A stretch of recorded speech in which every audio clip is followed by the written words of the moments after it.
Kriminologis Himura and Mystery Writer Arisugawa menceritakan seseorang bernama Hideo Himura, konsultan kriminologis, dan partnernya bernama Alice Arisugawa, seorang penulis novel misteri. Diangkat dari novel Himura Hideo Series oleh Alice Arisugawa di tahun 1992. Mereka berdua akan bersama untuk menyelesaikan berbagai kasus layaknya Sherlock Holmes dan Watson. Dimulai dari episode pertama, belakangan terjadi sebuah kasus pembunuhan diam-diam di malam hari. Himura, yang juga seorang profesor di Universitas Eito, mendapati 3 mahasiswanya takut akan pembunuhan itu menimpa mereka karena korban sebelumnya berusia sama seperti mereka. Pada malam di rumah Himura, Alice sudah ada di sini. Pemilik rumah ini adalah Toki. Kasus ini sudah terjadi sejak 2 minggu lalu. 2 korban yang tidak saling berhubungan. Pelaku meninggalkan pesan di dalam mulut korban, tapi tulisannya hampir tidak terbaca. Kedua insiden terjadi pada hari Selasa. Jika pelaku melakukannya secara berpola, harusnya hari ini ada korban lagi. Dan benar, telepon yang berbunyi menandakan adanya permintaan kasus dari polisi.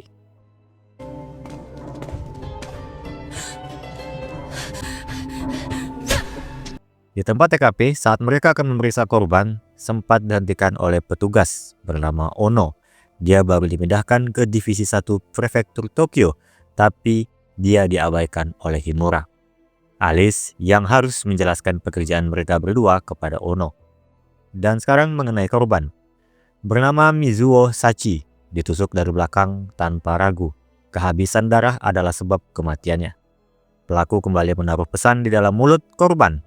Tapi kali ini pesannya terbaca, bertuliskan Night Prowler. Di kantor polisi, total korban saat ini sudah berjumlah 3. 3 pesan yang ditinggalkan, hanya 1 yang terbaca. Ono melaporkan kalau Night Prowler adalah salah satu karakter dari video game Screaming Castle. Dari gaya tulisan pelaku sama persis seperti opening dari game itu. Pelaku ini menganggap yang dilakukannya seperti dunia game tersebut. Untuk memulai investigasi ini, Alice disuruh untuk memainkan game Screaming Castle untuk mencari petunjuk. Game ini, jika 4 karakter utama mati, maka game akan berakhir. Sedangkan Himura sendiri akan pergi bersama tim Divisi 1 ke tempat studio game yang membuat Screaming Castle.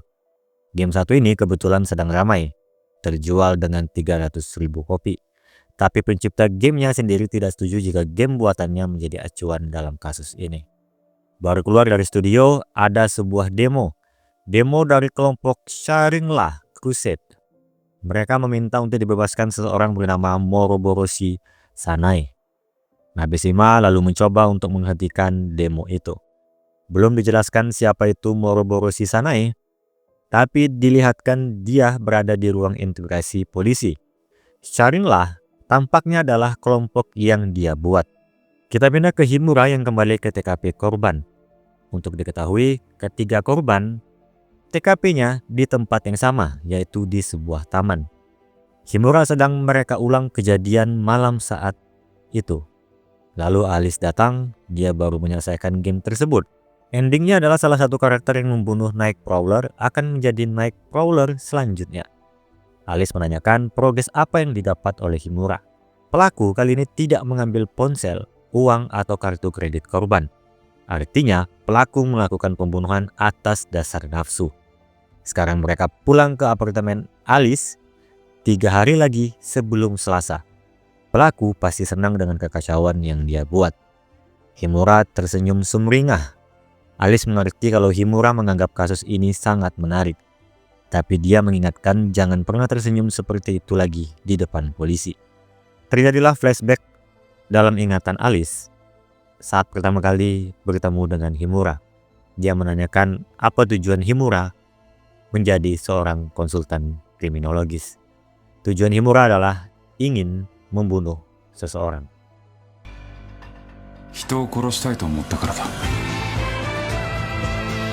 Di malam yang sama, di tempat yang berbeda, korban bertambah lagi. Pelaku kali ini melakukan pembunuhan 3 hari lebih cepat. Cara membunuh yang sama, tapi pisau pelaku masih tertancap.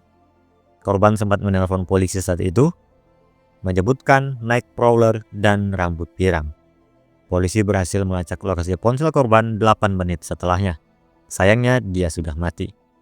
Artinya saat ditusuk pelaku, korban belum mati dan berusaha menelpon polisi. Sedangkan pesan yang ditinggalkan pelaku kali ini bertuliskan game over. Tapi menurut Himura, permainan ini belum berakhir. Saat dia mencari petunjuk di sekitar TKP, Ono melihat seseorang dengan kriteria yang mirip dengan laporan korban terakhir.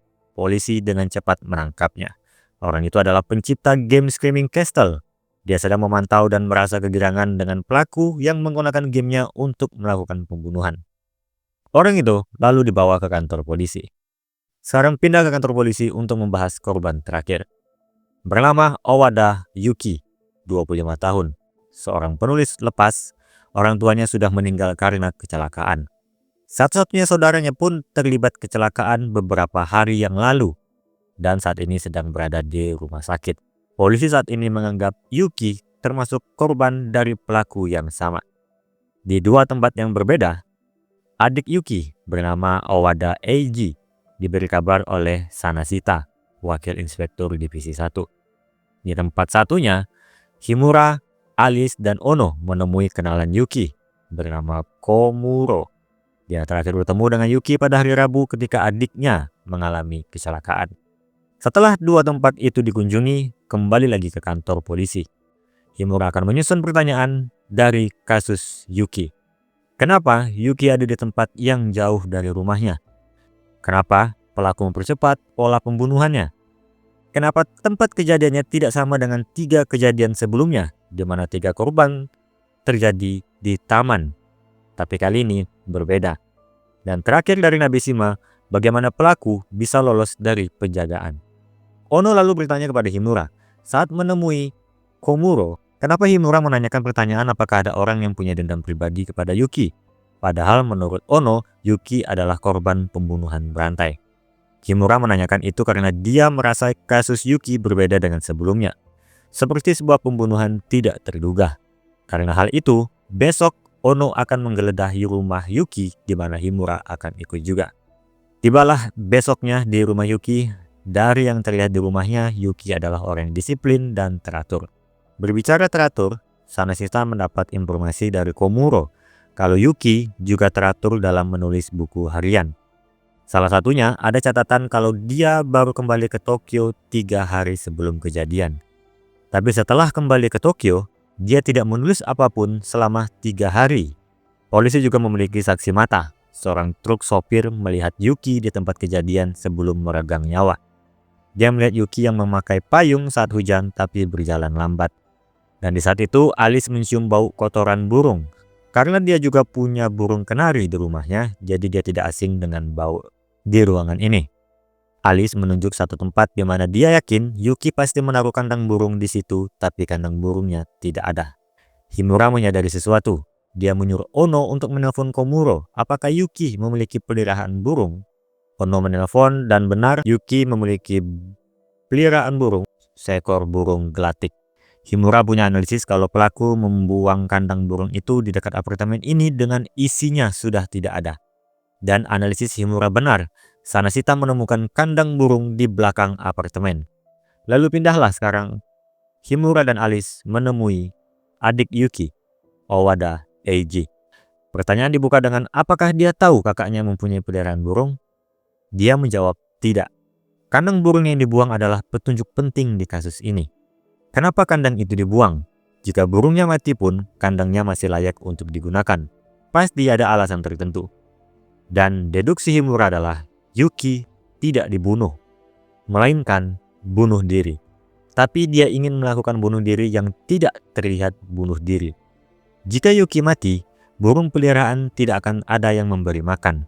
Jadi dia membebaskan burungnya. Yuki membuang kandang burungnya agar polisi tidak menemukan kandang itu saat penggeledahan.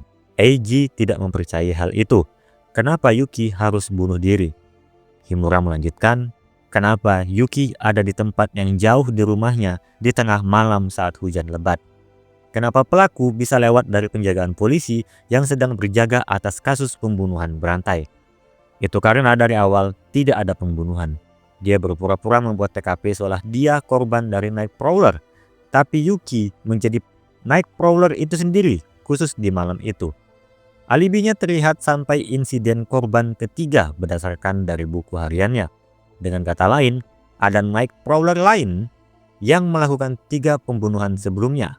Dan bagaimana dia bisa mendapatkan pisau dan pesan yang sama dengan si Night Prowler, itu Yuki dapatkan dari Night Prowler yang asli, yaitu dia temukan di kamar adiknya sendiri, Eiji. Karena kecelakaan Eiji, Yuki harus kembali dari kunjungan kerjanya, lalu kembali ke Tokyo. Kemudian dia pergi ke rumah Eiji untuk mengambil perlengkapan adiknya yang mengalami masa opname yang panjang.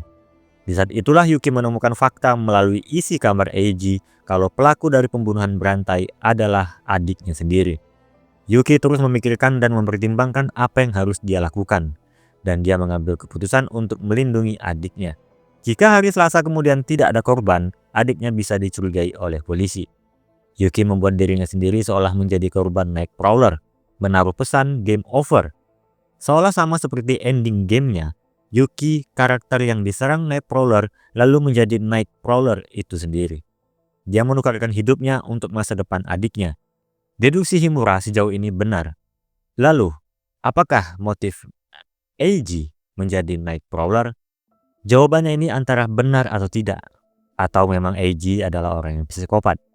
Motifnya adalah dia ingin membuktikan bahwa tidak ada perbedaan antara dunia nyata dan dunia game. Motif itu membuat Alice marah dan Himura harus menahan rekannya itu. Tapi yang terpenting adalah kasus selesai. Eiji ditangkap sebagai pelaku dari pembunuhan berantai Night Prowler. Game over だ。